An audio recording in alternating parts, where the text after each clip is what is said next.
ऐसे ही कोई बाइक पर घूमने के चक्कर में, तोहफे तहफ के चक्कर में और अल्लाह अकबर वादे इरादों के चक्कर में, शादी ब्याह के चक्कर में अगर कोई बेटी किसी गैर के हाथ में हाथ देती है, किसी अजनबी के हाथ में हाथ देती है, किसी मर्द के हाथ में हाथ देती है, फिर उसकी आबरू की जिंदगी ज्यादा नहीं रह जाती। मर्दों का हाल तो ये है, वो भौरों से ज्यादा भी बेवफा वाक़े हुए हैं। भौरा जैसे किसी फूल का रस चूस करके, तितली जैसे किसी फूल का रस चूस करके दोबारा उसकी तरफ रुख नहीं करते। उसी तरीके से आज के मर्द जो है बड़े बड़े वादे करके जब सब लूट चुकते हैं तो कभी रुख भी उधर का नहीं करते। मेरी कौम की बेटियों, इस कदर नादान न बनो, इस कदर एहसान फरामोश न बनो। तुम्हारी माँ ने तुम्हें कितने नाजों से पाला, तुम्हारे बाप ने तुम्हें कितने नाजों से पाला। मैं अपने नौजवानों से भी कहता हूँ, लड़कियों की मोहब्बत में रात के 2-2 बजे तक फोन पर 2-2 4-4 घंटे गुफ्तगू करने वालों, फहश गुफ्तगू करने वालों, सोचो अपने माँ बाप के एहसानात को याद करो। जब तुम छोटे थे माँ ने तुम्हारे पेशाब पर खुद सोकर, गीले बिस्तर पे खुद सोकर तुम्हें सूखे पे सुलाया।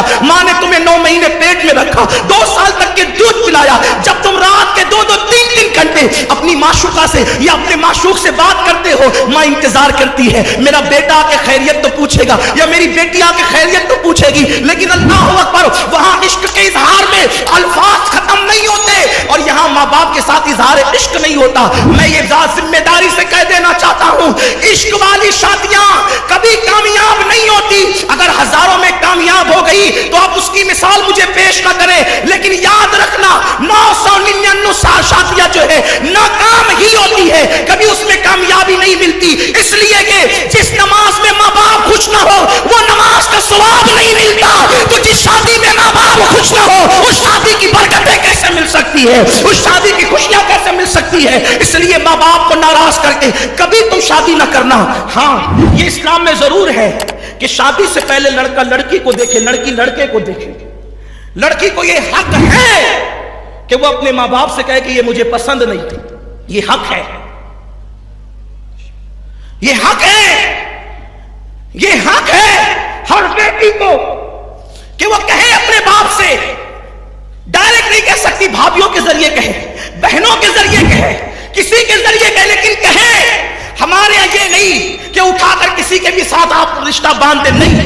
बेटी से पूछा जाएगा, बेटे से भी पूछा जाएगा, लेकिन ये भी इजाजत नहीं दी जा सकती कि बेटी खुद ढूंढ ले, बेटा खुद ढूंढ ले। नहीं, हम खुद नहीं ढूंढ सकते, ढूंढना माँ बाप को है। अब यहां पर कोई एतराज कर सकता है कि जब रखना हमें है, ध्यान से सुनना, बहुत स्मार्ट मत बनो, ओवर स्मार्ट मत बनो, दीन के पाबंद बनो, शरीयत के पाबंद बनो। पसंद आपकी, ना पसंद आपकी, आपकी पसंद और ना पसंद से ही शादी होगी। बेटी की पसंद के बगैर बाप को हक नहीं है। बेटी अगर बालिग हो गई, बाप को हक नहीं है कि अपनी मर्जी से कहीं भी उठा के दे दे, नहीं। बेटी जब तक राजी ना हो, इसीलिए तो बारात आकर बैठ जाती है, सब लोग आकर बैठ जाते हैं और जाकर के काजी दुल्हन से पूछता है फुला के साथ निकाह पढ़ा रहा हूं, मंजूर है। जब तक वो बेटी हाँ नहीं कहेगी उस वक्त तक के उसका निकाह नहीं हो सकता। यही तो हमारे यहाँ कानून है, यही कानून है हमारे।